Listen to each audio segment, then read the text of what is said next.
Jean-Luc, merci déjà d'avoir accepté l'invitation de The Bien. Green Flag. En fait, lorsque j'ai pensé cette série de podcasts avec des voix masculines, tu étais sur mon wish list.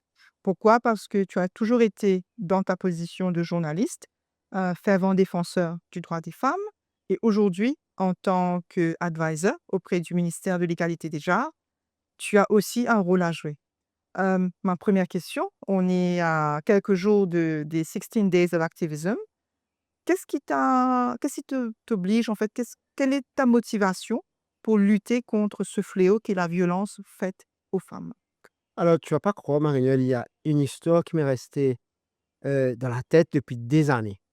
Il y a une femme, je me souviens encore de cette histoire-là parce que j'avais couvert ce fait divers-là, Shabniz, qui avait la trentaine et elle se fait, tuer par son mari. Ses enfants, un qui avait 10 ans, un qui avait 14 ans, étaient dans la maison et les enfants courent vers la station de police et en chemin, ils croisent un policier qui règle la circulation et ce policier-là leur demande: «À la station». Les enfants courent vers la station et disent: «On ne va pas me battre mon maman» et quand les policiers arrivent, la femme était déjà décédée. Alors dans tout mon parcours de journaliste, c'est quelque chose qu'on ne peut pas oublier, qu'on ne peut pas effacer. C'est resté dans ma mémoire et aujourd'hui encore, quand je fais le lien avec ce que je fais en tant que conseiller, au ministère de la Télé, du bien de la famille, ben, dans ce cas précis, je retrouve toute la mission de ce ministère. Mmh. Une femme victime de violence, une famille brisée et des enfants qui ne savent pas comment faire. Et pour moi, dans chaque, heu, conseil qu'on donne, dans chaque femme qui arrive dans nos FSS, Family Support Services, pour recevoir de l'aide, ben je vois l'histoire de Shabniz derrière qui se concrétise et si on avait fait ça peut-être à l'époque, Shabniz aurait été là avec ses 2 enfants. Et justement, comment s'est passée cette transition de journaliste aujourd'hui à senior advisor auprès du ministère de l'Égalité des genres? Qu'est-ce que tu apprends? Qu'est-ce que tu découvres et comment ça fonctionne en fait? D'abord, quand j'ai dit oui à Oriane Navarre-Marie, je ne sais pas pourquoi et quand j'annonce ma démission, on me demande: «Où tu pars?» J'ai dit: «À l'égalité des genres». Tout le monde pensait que c'était une boutade, personne ne croyait. On me voyait ailleurs, j'avais eu des propositions, on me voyait ailleurs que dans ce ministère-là. Mais le premier jour où je suis arrivé là-bas, la première semaine même, j'ai compris tout le sens, de ma présence et la mission qui m'attendait. Ma vie personnelle, a été une inspiration, je crois dans ce choix-là, mais divine, hein, pas que moi. Je me suis assis réfléchir, je vais partir là-bas, non. Il y avait des choses, des signes qui m'indiquaient qu'il fallait faire ce choix-là et je pense que c'était vraiment le meilleur choix à faire parce que là où je me retrouve, c'est, allons dire pour moi, heu, complémentaire par rapport à ma carrière de journaliste et un prolongement de la mission que j'ai eue en tant que journaliste et aujourd'hui l'expérience vécue dans le journalisme m'aide. On va rester sur la question des médias. Les médias aujourd'hui ont un rôle, on a toujours dit que les médias ont un rôle important dans tout ce qui est prévention, sensibilisation sur la question des violences faites aux femmes. Quel regard aujourd'hui que tu portes sur je ne veux pas dire le comportement des médias, mais sur la réaction des médias aujourd'hui quand il y a des féminicides? Moi, je le dis parce que les médias ont toujours le réflexe de venir solliciter les associations de femmes, les activistes, les ONG, mais jamais on parle aux hommes et jamais je veux rentrer dans le sujet de notre podcast, on parle jamais aux hommes. Quel est un peu le regard que tu portes, en fait, sur le rôle des médias aujourd'hui? Alors je refuse d'utiliser le mot comportement, moi je l'utiliserai. Mmh. Le comportement du certain. Je ne généralise pas, mais je pense qu'il y a journaliste et journaliste. Il y a journalisme et journaliste. Mais j'aime pas utiliser le mot journaliste citoyen parce que on ne peut pas être journaliste et citoyen. On est citoyen engagé peut-être, mais on ne peut pas être journaliste et citoyen. Mais ce que je vois, c'est pas parce que c'est pas la langue de bois, parce que je suis de l'autre côté de la barrière aujourd'hui que j'ai ce regard-là. J'ai toujours eu d'ailleurs, j'ai eu beaucoup de succès avec certains au sein même de ma rédaction par rapport à cet aspect-là, la manière de traiter l'information. On ne peut pas se ruer vers la mort n'est pas une exclusivité. Le décès de quelqu'un, pour sa famille, pour ses enfants, il y a pas d'exclu dedans. Il y a pas celui qui arrive en premier qui a la première déclaration et moi, j'ai jamais été partisan de ça. de cela pendant toute ma carrière. Mais je réalise aujourd'hui, j'ai en tête, là, quand je parle de ça, il y avait un fait divers sordide où on tirait un bras, un pied, des membres d'une femme. Et il y avait eu, à cette époque-là, donc à la radio, et un journaliste qui faisait des lives, qui disait qu'on a retrouvé un bras, on a retrouvé un pied, on a retrouvé. Mais c'est tellement de Oui, l'anti-journalisme. tout à fait. Donc, derrière un fait divers, il y a une famille, il y a des enfants, il y a une femme, il y a un drame Mmh. aussi, qu'on doit comprendre cela. Justement, récemment, au niveau du ministère, j'avais sollicité, donc une fondation Mmh. pour faire une formation, justement sur la question, du genre, le traitement, Des donc du BV. Mmh. Et je crois que c'est extrêmement important aujourd'hui d'emmener cette réflexion-là au niveau des médias, mais surtout pour susciter Mmh. quand même une réflexion au sein de la population sur ce genre de drame. Tout à fait, parce qu'en fait, je crois que les mots comptent lorsqu'on parle de Bien drame évidemment, bien évidemment. conjugal, on essaie toujours Parce que de finalement, Marie-Noëlle, quand on mmh voit la situation devant nous avec les féminicides, on risque d'être blasé parce que il y en a tellement déjà. mh. Et puis, une actualité en chasse une autre, hein, ici à Maurice. Aujourd'hui, un féminicide, demain, il y a un autre cas, et puis après-demain, on reparle d'un autre féminicide. Et après, Et si tu vas regarder les articles et le traitement, c'est la même chose. En voilà, fait, il y a pas grand-chose qui change, il y a pas grand-chose qui change, malheureusement. mais On peut malheureusement, faire des différences. malheureusement, moi, je vois encore, il y a un autre aspect qui m'interpelle, ChatGPT. Mmh. Et donc, on a qu'à mettre quelques prompts de cette nouvelle sur ChatGPT, et ChatGPT génère un texte, et qui, des fois, on ne relit même pas le texte, on ne fait pas attention, donc au bias de Mmh. genre dans ce texte-là. Et parce que ChatGPT n'a pas une âme pour pouvoir comprendre L'humain derrière, le drame le qui va drame derrière. que ça provoque. ChatGPT écrit un texte en fonction de ce qu'on demande à ChatGPT. Et je pense qu'aujourd'hui, je sais que dans beaucoup de rédactions, on encourage à utiliser, parce qu'on a sucré les essais, on a fait La réalité pas des mal de, médias voilà. aujourd'hui, la Et réalité des du médias. coup, Ouais. on demande aux journalistes d'utiliser, mais je ne dis pas que je ne suis pas contre Mmh. ChatGPT, hein, c'est quand même un outil extrêmement important, mais il faut savoir l'utiliser. Pour revenir à notre actualité, on a connu là, le mois dernier ou ces dernières semaines, 2 féminicides et une jeune fille qui s'est suicidée après un cas de revenge porn. Tout simplement, comment tu te sens toi quand tu as ces nouvelles? Aujourd'hui, je dois dire que je ne suis pas vraiment dans, allons dire, l'opérationnel journalistique. Mmh. Donc souvent, j'avais ces informations-là beforehand, avant que ça D'accord, passe à la radio. Et OK. c'est complètement différent pour moi aujourd'hui Mmh. de digérer l'information quand cela passe sur les ondes. Mmh. Je découvre l'information. Auparavant, je préparais, j'anticipais, et je mettais en ondes, allons dire, donc l'information. C'est complètement différent la manière dont on reçoit Mmh. ces informations. Aujourd'hui, au sorti du lit, j'écoute la radio et j'entends ça. Et en même temps, moi, ça me touche, parce que dans mon rôle de conseiller, je me dis: il y a encore une personne, qui n'a pas pu être sauvée. Et moi, ces dernières semaines, j'ai insisté auprès de beaucoup de personnes, pour qu'on puisse faire connaître le 139. C'est notre D'accord, numéro, oui. donc pour la violence domestique. Pourquoi? Il y a eu 2 cas de féminicide. Dans ces 2 cas-là, ce sont des situations qui arrivent régulièrement et qu'on a dans les Family Support Services régulièrement.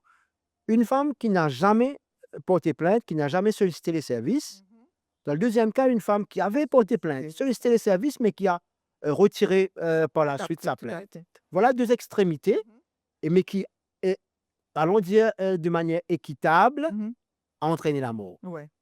Donc ni l'un ni l'autre ne peut être, pratiqué aujourd'hui. Ouais. Il faudrait pas qu'il y ait encore ces Ça, 2 extrêmes-là, et c'est ces vrai, 2 types de cas-là. ces 2 exemples, moi aussi je me suis fait la réflexion, l'une n'a jamais porté plainte, l'autre L'autre l'a a fait. porté et Voilà, et a les 2, retiré sa plainte. voilà, donc il y Les a 2 quelque sont part dans le schéma ou le la chaîne de violence, un autre moment où je pense que la société ou les autorités ou la tout à fait. justice doit agir, en fait. C'est pourquoi je dis, ce numéro 139 doit Ouais, être un numéro qui doit être connu de tous. ouais, mais il Parce ne le dit que pas assez. même moi ou même toi, Ouais, je ce numéro, ça peut nous servir, Mmh. mais comme ça peut servir à quelqu'un de notre entourage. Parfait. Donc on doit pouvoir dire à quelqu'un: «Mais fais le 139». Mmh. Donc pour moi aujourd'hui, c'est quand même un numéro essentiel. Mmh. Comme on connaît le SAMU, comme on connaît, donc le numéro de la police, il faut connaître le 139 pour pouvoir donner ce numéro-là pour sauver, la vie de quelqu'un. Mmh. Mais quand on voit ce deuxième cas-là, moi je suis vraiment, heu, j'aurais tendance à dire, moi personnellement, je parle dans mon nom personnel, je quand j'écris un discours, Mmh. par exemple, pour la ministre, je je dis: «Est-ce que je vais encore dire que ce projet de loi-là va arriver?» C'est ça Les ma domestic prochaine abuse question. domestic abuse bill, Ah, je où est-ce qu'on en est en la fait? ministre, je sais, elle fonde beaucoup d'espoir Mmh. sur ce projet de loi. Je vais te dire pourquoi, Mmh. et moi aussi, et à chaque fois que j'écris un discours, je me dis: «Je vais redire encore une fois, ça va arriver». Mais c'est vrai que c'est très complexe ce projet de loi, je comprends. Ce projet de loi, allons dire, emmène une nouvelle définition de De la violence, violence. oui. Mmh. On va parler de la violence psychologique, la violence Financière, financière, très bien.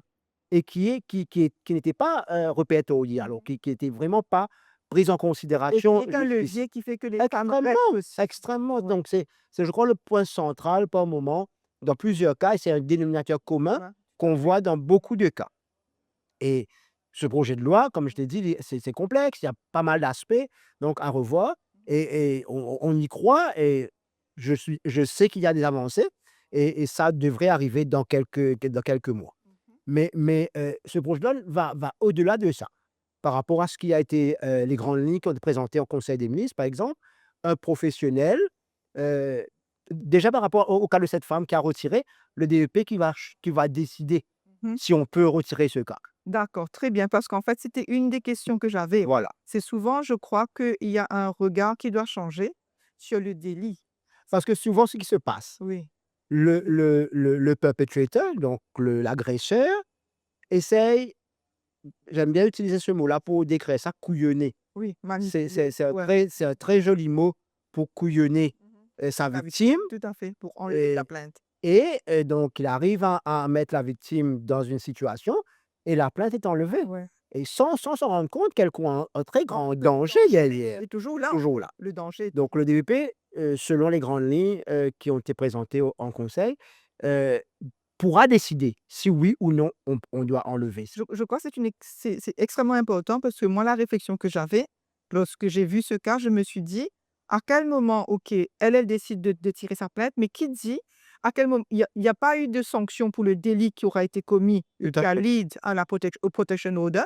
Donc on n'a pas sanctionné le délit, le perpétrateur n'a eu aucune sanction et que la femme n'a pas eu justice déjà. Donc maintenant, quand on a enlevé ça, mais qui décide qu'il y a pas encore danger, en fait? C'est la Tout à fait. dangerosité de la relation qui n'est jamais, en fait, évaluée. Et c'est là aussi, ça m'amène à ma question, qui fait aussi, moi, dans ma réflexion personnelle sur la question des violences faites aux femmes, c'est la question de l'accountability. Donc, je crois qu'il faut vraiment, à un moment donné, que la société, les magistrats, les avocats, les policiers step in pour se dire: «Écoutez madame, oui, vous avez eu ce cas de violence, mais il y a eu un délit, donc nous, on va s'occuper du délit qui doit être puni d'une façon ou d'une autre». Même si après il y a, je pense, il y a réconciliation, il y a moyen de reprendre ou réparer la relation, mais il y a eu un délit qui a été commis et il faut s'assurer Oui, c'est le moment, il y a eu un il y délit. a eu un délit. Donc à quel moment ce délit est puni? S'il ne l'est pas, après, comme on le voit, Tout à les fait. premières si les premières gifles ne sont pas punies, si les premières menaces ne sont pas punies, ben ça amène malheureusement de plus en plus vers la Mais mort, en mais fait. mais j'aurais tendance à rebondir sur ce que tu dis pour te dire que cette image que l'on donne, Mmh. ce message que l'on donne aux enfants qui sont dans ce foyer-là, Aussi. pour leur dire que, ben, c'est pardonnable ça. Quand tu as agressé, ben, après on peut se réconcilier. Oui, on peut se réconcilier. On veut tout le monde qu'un foyer, qu'une famille On ne soit aimerait pas tous dans un monde brisée. idéal que Voilà. le foyer Mais soit n'empêche heureux. que ce gifle, Mmh. cette claque, Ouais. ou alors, cette torture Ou psychologique, la menace même, la peur qu'on instille. donc ça, c'est quand même, violent. Oui, la violence, elle est là. Donc je pense que, le message qu'on donne aux enfants qui vivent cela est extrêmement important. Oui. et parce que je pense qu'aujourd'hui, dans notre réaction, et ça, cela a un effet sur les enfants dans une famille, et on ne voudrait pas que ces enfants-là aussi Mmh. ont ça comme message que je peux demain Battre et que tout se ou passe, alors subir subir et et faire voilà, la même chose. ouais. La dernière fois qu'on s'était vu, Jean-Luc, on s'était vu au collège Budjari pour le mouvement He for Real.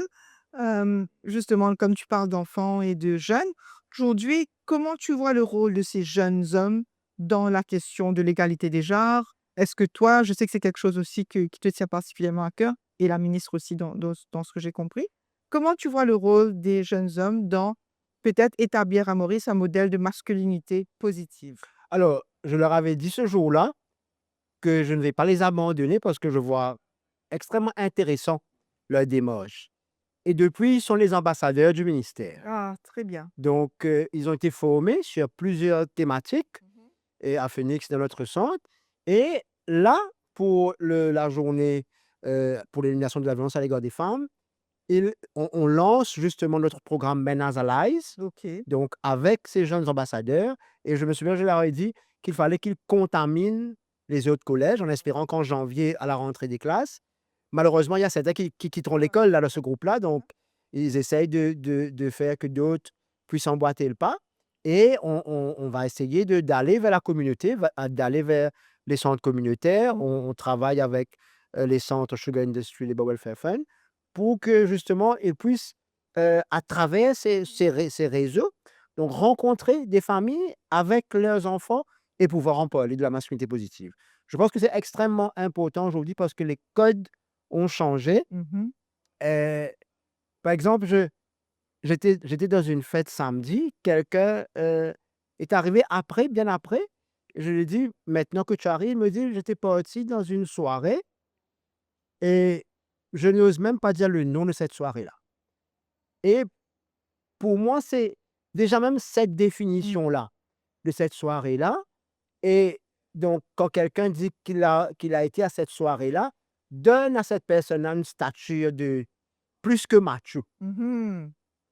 Donc, pour moi, je pense que dans le langage, Aussi. tous le aujourd'hui, la violence d'une part, mais aussi cette masculinité positive que l'on recherche, passe également par ça. Mmh. Quand on voit sur les réseaux, par exemple, un jeune collégien qui écrit un post sur Facebook et que sa mère, son père sont aussi sur Facebook et ne se dit même pas que mes parents vont voir ce que j'ai écrit. En train d'éclairer toutes les voilà.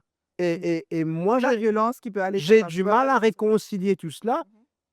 Je me fais vieux peut-être, certains diront que je suis dépassé, mais je crois que, ce que je dis là, Mmh. ça doit transcender les générations. Mmh. C'est pas une manière d'agir et je pense que la masculinité positive démarre là. Mmh. Ce allons dire, ce reflet de la personne que nous sommes. Mmh. Et c'est ça pour moi, la mentalité positive. Parce que je j'ai côtoyé dans mon milieu professionnel beaucoup de personnes, hein, qui soit, ont eu, une espèce d'aversion pour ma personne Mmh. ou alors des personnes qui ont été vraiment, empathiques, Oui. vis-à-vis de moi. Mais qu'importe, ça n'a pas changé Ce que ma tu es façon de toi. voir les Mmh. choses et ma personne. Mmh. OK? Et je pense que c'est ça. Personne ne peut nous changer. Mmh. Si ce n'est que nous inspirer à être meilleure version de soi-même, Oui. oui. Mais que je côtoie quelqu'un quand je suis jeune, j'ai dans un groupe d'amis, quelqu'un qui fait ça et que moi j'ai besoin de faire ça pour exister, dans ce groupe-là, je ne mais on ne dit pas suffisamment ça C'est aux ça que jeunes j'allais te aujourd'hui. dire. On a quand même un système patriarcal, on a quand même des stéréotypes dans les comportements.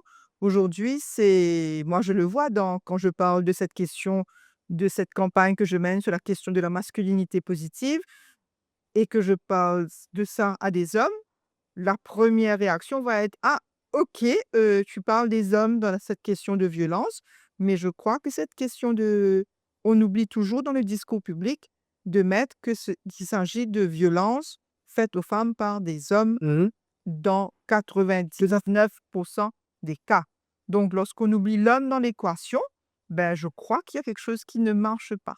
Alors ça, c'est pour moi mon approche, en fait. J'ai eu cette même réflexion-là dans la conception de la campagne, de la semaine du 24 au 28 novembre D'accord. Mmh. pour le ministère, pour l'élimination de la violence à l'égard des femmes. Je me suis dit, quand j'ai de toute ma vie, il y a un slogan qui est revenu tout le temps: «Stop violence, stop violence, stop violence against women». Le stop violence, à qui on le dit? D'accord. Ce message est adressé aux hommes. Tout à Est-ce que forcément celui à qui le message est destiné, il veut entendre ça lui? non, il peut Ou pas. ou je vais plus loin, est-ce qu'il entend ça? Donc d'emblée, cette campagne-là est vraiment caduque parce Oui. que Là, cette approche-là ne fonctionne pas, c'est clair.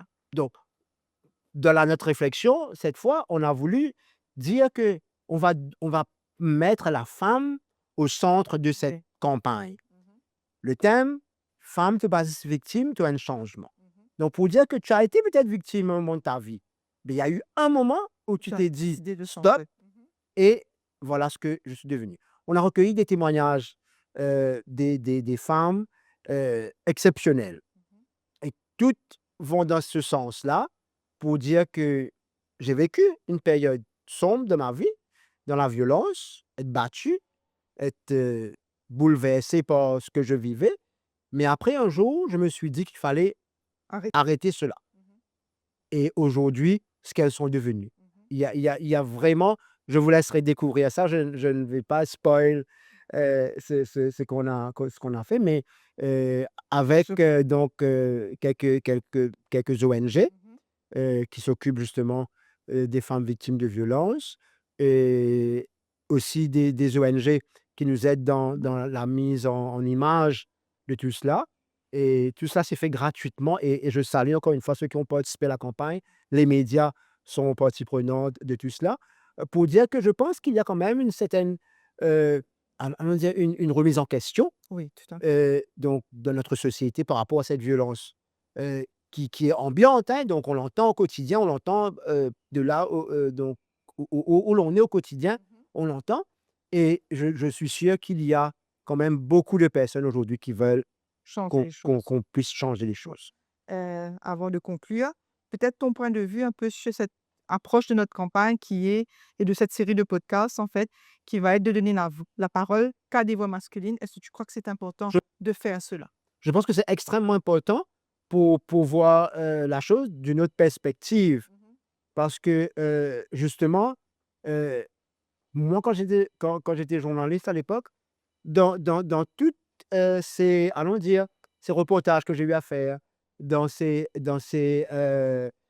dossiers, Mmh. dans ces grands formats, je me suis dit qu'il fallait quand même qu'il y ait une certaine représentativité Mmh. et en même temps l'inclusion. Mmh. Mais aujourd'hui, je ne sais pas si les gens se rendent compte, il y a quand même beaucoup plus de femmes qui interviennent Mmh. dans les médias et cette question-là, justement, on est passé de l'autre côté. Il faudrait peut-être aussi, dans les thématiques comme cela, avoir le point de vue des hommes, avoir cette perspective-là, non seulement pour faire la balance, non, mais aussi pour pouvoir, heu, tâter le pouls, Mmh. mais aussi permettre aux hommes de donner leur avis sur ce qui se passe Cette question. et d'influencer aussi leur père et je Mmh. pense que ça, c'est extrêmement, important donc d'écouter les hommes et ceux qui ont vraiment des choses à dire, hein, donc forcément. Mais je pense que c'est extrêmement, donc louable cette votre initiative d'aller dans ce sens-là. Parce il faudrait qu'aujourd'hui finalement dans notre société, on se rend compte que, il y a pas d'individualité. Oui. C'est c'est l'esprit de groupe, d'équipe Mmh. qui doit primer et c'est ça, je pense que le génie mauricien a toujours fonctionné comme ça. C'est l'esprit de groupe, c'est l'esprit de c'est pas l'individu. Plus il y aura d'hommes qui parlent de cette question-là, Exactement. Je plus ça pense va que changer. et je pense qu'il faudrait proposer aussi des plateformes pour pouvoir faire cela. Mmh. Donc je ne vois pas un homme se mettre devant sa caméra Et parler donc et parler. Donc mais proposer des plateformes pour cela et recueillir ces témoignages-là et en partager, auprès de la société. bah, Jean-Luc, merci d'avoir ouvert notre série C'était un d'épisodes plaisir.